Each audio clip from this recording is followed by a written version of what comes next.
a ordem de Deus.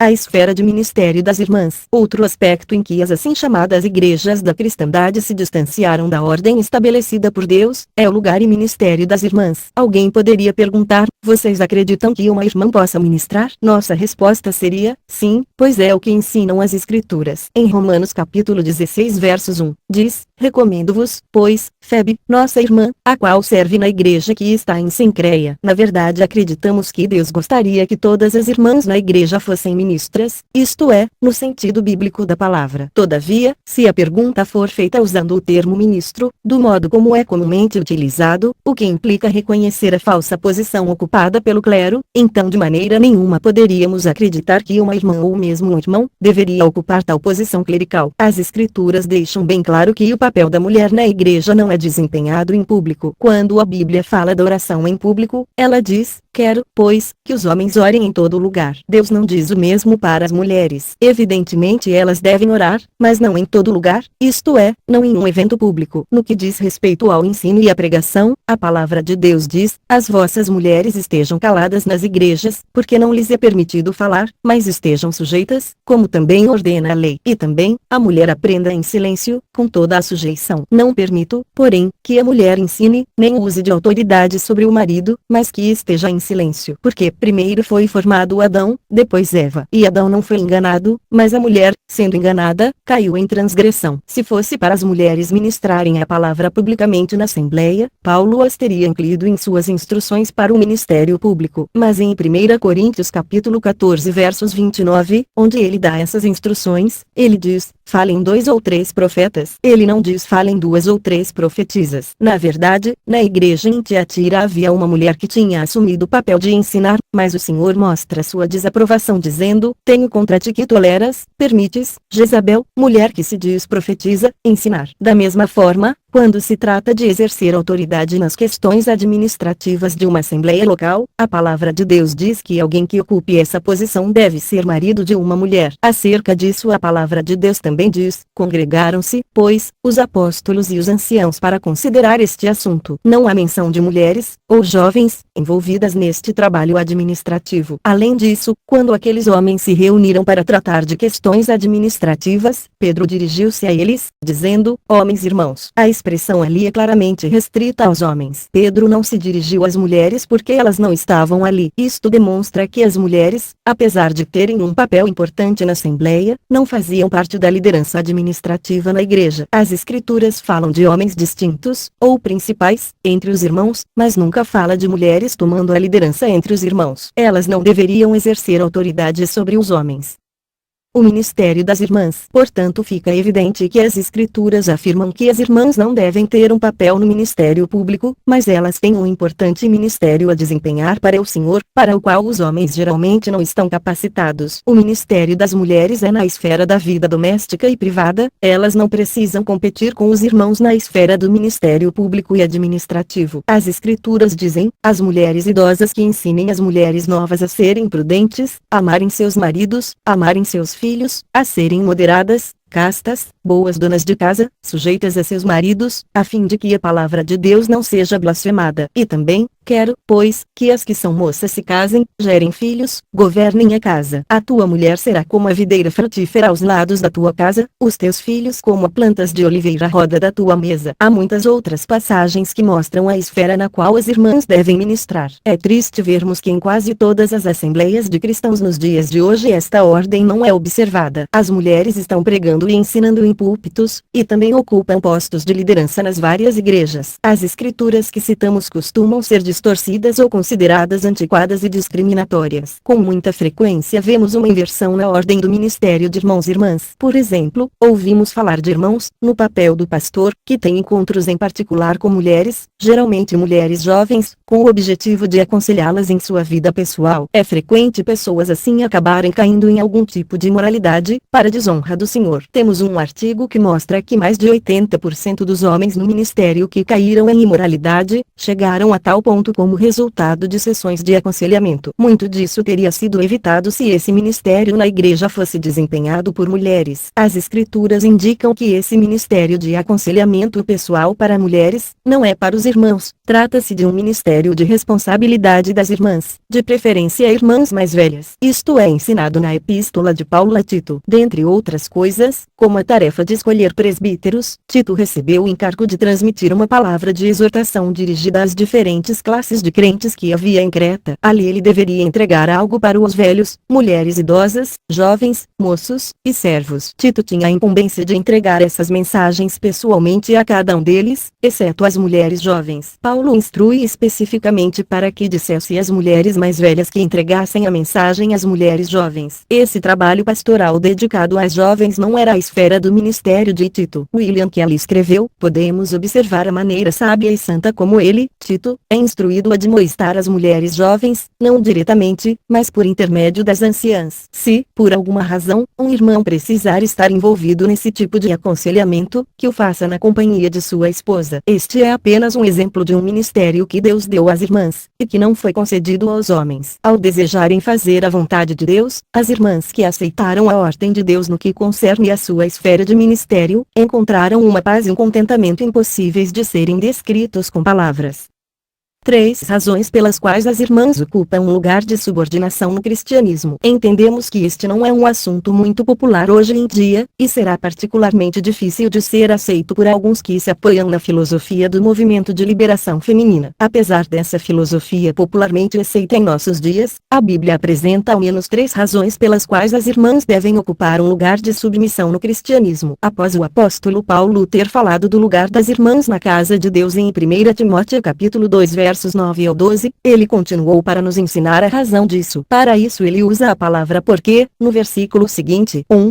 Criacional, porque primeiro foi formado Adão, depois Eva. Deus poderia ter feito o homem e a mulher ao mesmo tempo, mas ele decidiu fazer primeiro Adão. Deus fez assim para indicar que foi a sua intenção desde o princípio que o homem tivesse um lugar de liderança na criação. Os homens não conquistaram ou tomaram esse lugar, como alguns costumam pensar, mas foi dado a eles por Deus. Além disso, o fato de Deus ter feito o homem como o sexo mais forte entre os dois, também indica que foi da vontade de Deus que ele ocupasse o lugar de líder. É preciso considerar também que faz parte da própria natureza feminina ser mais emocional. Esta característica é extremamente necessária para ela exercer seu trabalho na esfera que Deus lhe designou, mas pode ser desastrosa na administração e em outras responsabilidades de liderança, nas quais as emoções precisam ser mantidas sob controle. Deus deu a mulher ao homem, para ser sua auxiliadora e complemento, não sua concorrente. Os dois se complementam maravilhosamente quando atuam dentro dos papéis que Deus lhes designou. 2.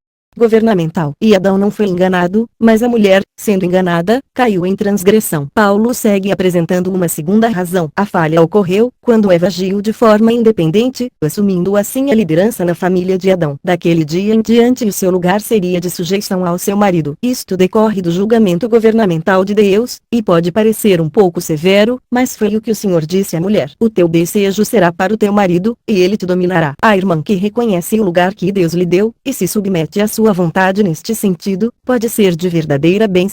Salmo 128 versos 3, frutífera. Nas escrituras as mulheres que se recusaram a aceitar o lugar que Deus lhes designou, e assumiram a liderança, geralmente foram a causa de confusão e ruína. Não devemos pensar que as decisões governamentais só atingiram a mulher. O homem também está sob o juízo governamental. Ele deve se submeter ao juízo governamental de Deus no lugar que lhe foi designado. Desde a queda de Adão, tem sido responsabilidade do homem trabalhar com afinco para prover alimento e abrigo, tanto para a mulher com quem estiver casado, como também a sua família. Um homem que não faça isso é considerado pior que um infiel. 3.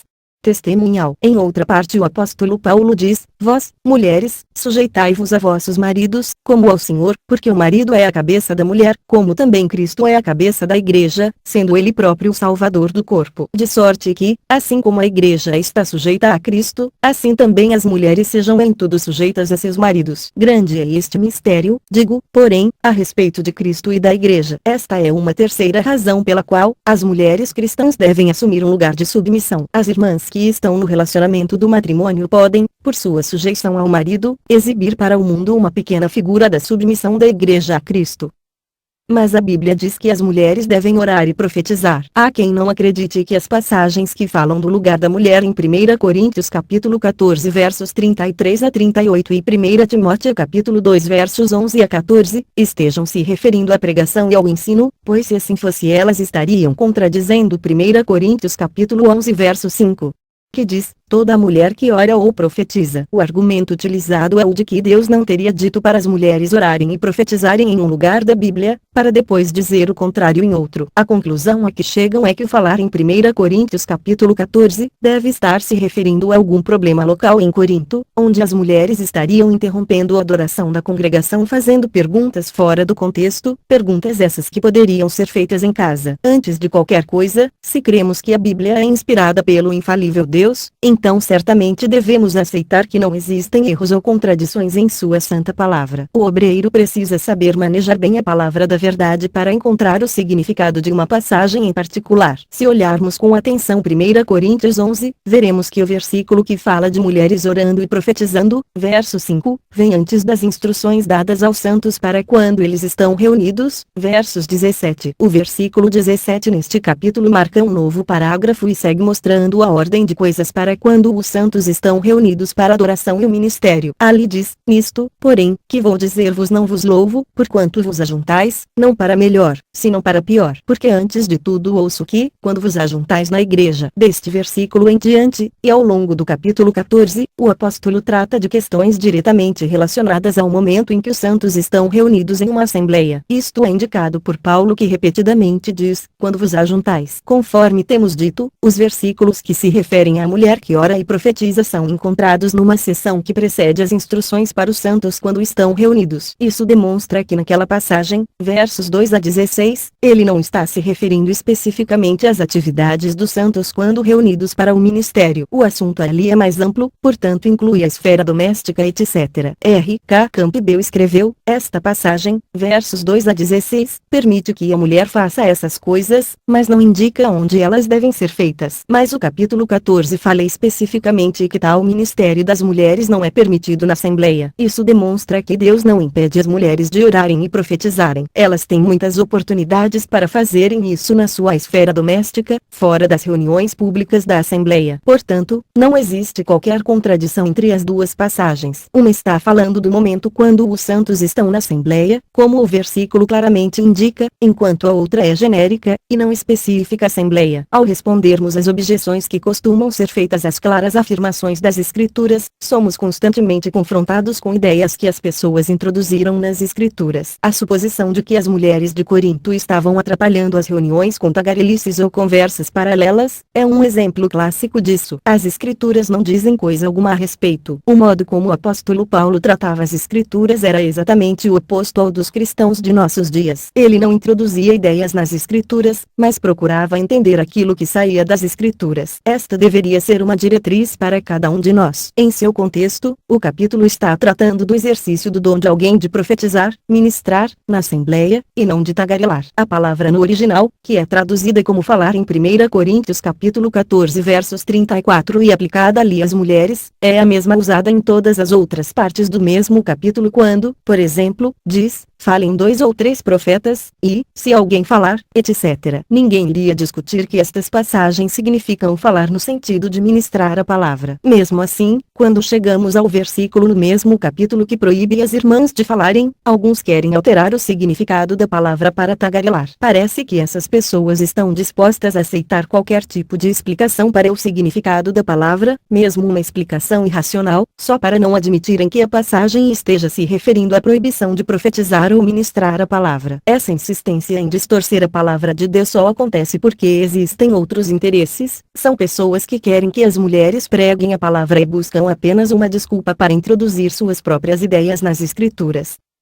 Mas não devemos fazer distinção entre homem e mulher na igreja. Outros concordarão que Deus tem papéis distintos para o homem e a mulher, e acreditam que estes devem ser observados, mas apenas nas relações da vida doméstica. Quando o assunto é a assembleia, eles acham que as distinções entre macho e fêmea não devem ser consideradas, pois a palavra de Deus diz, nisto não há judeu nem grego, não há servo nem livre, não há macho nem fêmea, porque todos vós sois um em Cristo Jesus. Muitos teólogos acreditam que esta declaração universal se sobrepõe às declarações mais restritivas feitas por Paulo em 1 Coríntios 14 e 1 Timóteo 2. O equívoco está em não distinguir entre posição e prática. A chave que desfaz a confusão existente na mente de alguns está em compreender o que significa a expressão em Cristo Jesus. Ela descreve nosso lugar de aceitação individual diante de Deus, a própria posição que Cristo ocupa agora como homem na glória. A expressão mostra a completa posição que o cristão agora ocupa diante de Deus na nova criação, a qual está inseparavelmente associada à habitação do Espírito Santo no crente. Paulo usa essa expressão diversas vezes em suas epístolas. Gálatas capítulo 3 versos 28 mostra que todos os crentes, independente de sua nacionalidade, nível social ou sexo, são igualmente abençoados nesse lugar de aceitação diante de Deus no céu. Trata-se de uma expressão posicional. Todavia, em 1 Coríntios 14 e 1 Timóteo 2, o assunto é a ordem prática das coisas entre os cristãos na terra. Há duas expressões que mostram essa diferença, em Cristo Jesus e nas igrejas. Uma fala daquilo que os santos são no lugar que Cristo ocupa diante de Deus no céu, enquanto a outra fala do que eles são quando estão reunidos para adoração e ministério na terra. Portanto, quando o assunto é seu lugar de aceitação em Cristo, não existe diferença entre crentes, mas existe uma grande diferença quando o assunto é a função prática dos crentes na Assembleia. Quando entendemos a diferença entre estas duas coisas, percebemos que o lugar e o serviço dos irmãos e das irmãs na Assembleia são bem distintos.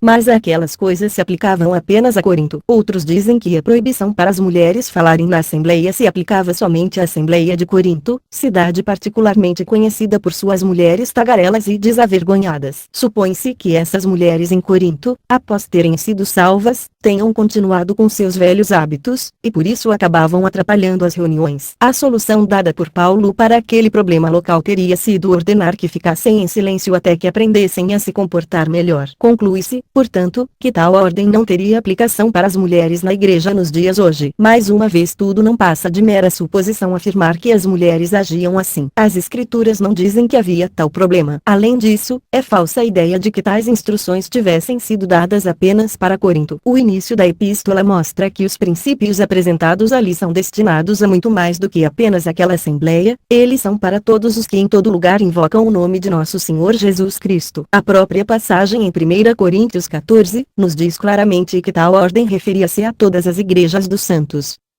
Mas não queremos afugentar as pessoas do cristianismo. Alguns acreditam que não deveríamos colocar em prática estas coisas, pois poderiam ofender pessoas incrédulas, principalmente mulheres, que observam o cristianismo. Eles acham que esse tipo de coisa poderia afugentar completamente as pessoas para longe de Deus, por dar a elas a impressão de que o cristianismo estaria colocando a mulher numa classe inferior. Este argumento sugere que aquilo que o mundo pensa do cristianismo é mais importante do que a obediência às escrituras. Ele implica que é aceitável desobedecer a palavra de Deus, se no final pudermos ganhar alguém agindo desta forma. Mas as escrituras dizem que a obediência a Deus é mais importante do que qualquer culto que possamos oferecer a Ele. Eis que o obedecer é melhor do que o sacrificar, e o atender melhor é do que a gordura de carneiros. Devemos obedecer a palavra de Deus antes de qualquer coisa, deixando para Deus os resultados do testemunho. Como já dissemos, nossa responsabilidade é cuidar dos princípios e deixar que Deus cuide das pessoas. Devemos lembrar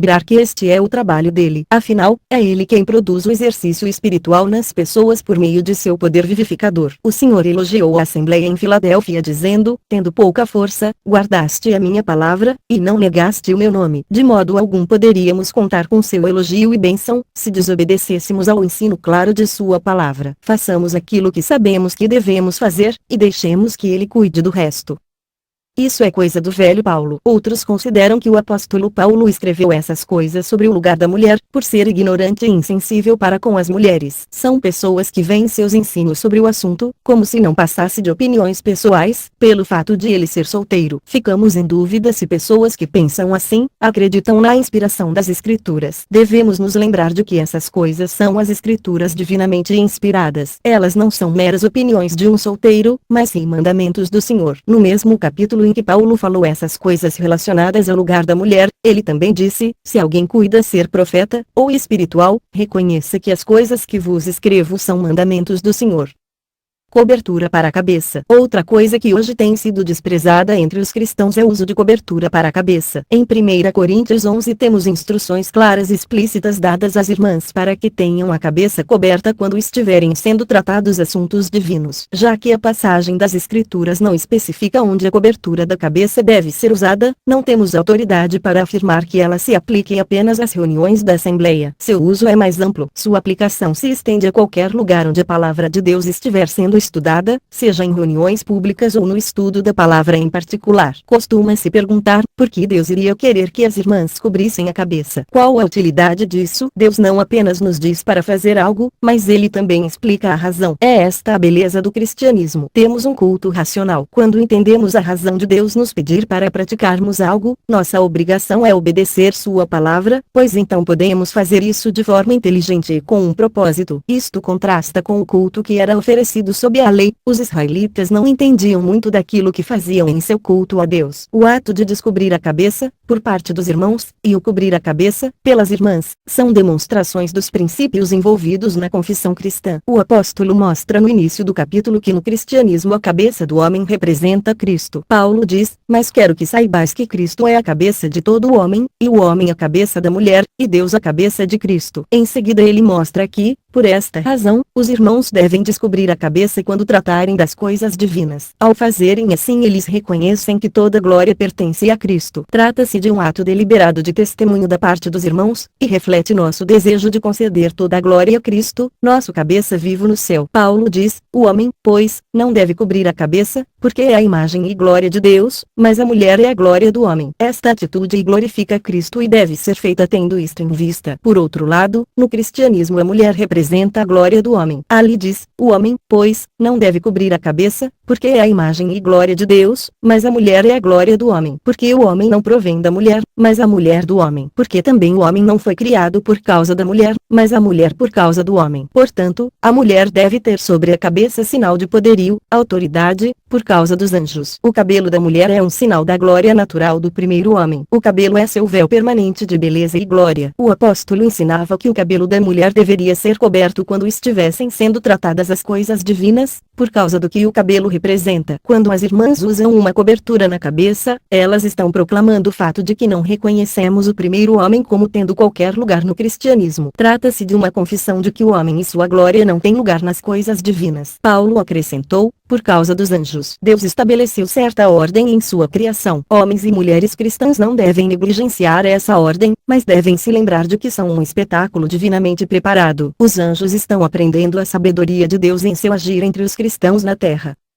Cobrir a cabeça era um costume cultural antigo que não deve ser considerado hoje. Costuma-se argumentar que as instruções dadas pelo apóstolo Paulo eram apenas para os coríntios daquela época. Assim a cobertura da cabeça é descartada como sendo um antigo costume cultural que não tem qualquer aplicação para as mulheres de nossos dias. Mais uma vez, isso não passa de suposição. Paulo nunca disse que aquilo seria somente para a sua época. Se estas coisas fossem apenas para aquela época, por que razão a igreja observou as instruções do cobrir a cabeça desde o princípio até cerca de 50 anos atrás? São 1900 anos. Será que a igreja agiu errado todo esse tempo? O Espírito de Deus parece que já tinha em mente a nossa época, quando alguns argumentariam sobre estas coisas. Por isso Paulo foi levado a escrever: se alguém quiser ser contencioso, nós não temos tal costume, nem as igrejas de Deus. Este, nós, que aparece no versículo refere-se aos apóstolos que foram dados à igreja para colocar o fundamento do cristianismo por meio de seu ministério. O que ele está dizendo neste versículo é que se existirem pessoas que queiram argumentar sobre estas coisas, que elas fiquem cientes de que os apóstolos não têm tal costume, o costume de as mulheres terem a cabeça descoberta quando as escrituras fossem lidas. Em momento algum, os apóstolos haviam entregado tal costume à igreja. Mais uma vez lembramos o leitor de que as coisas que Paulo ensinou concernente ao cobrir a cabeça, não foi algo dado exclusivamente aos coríntios, mas é para ser praticado em todo lugar.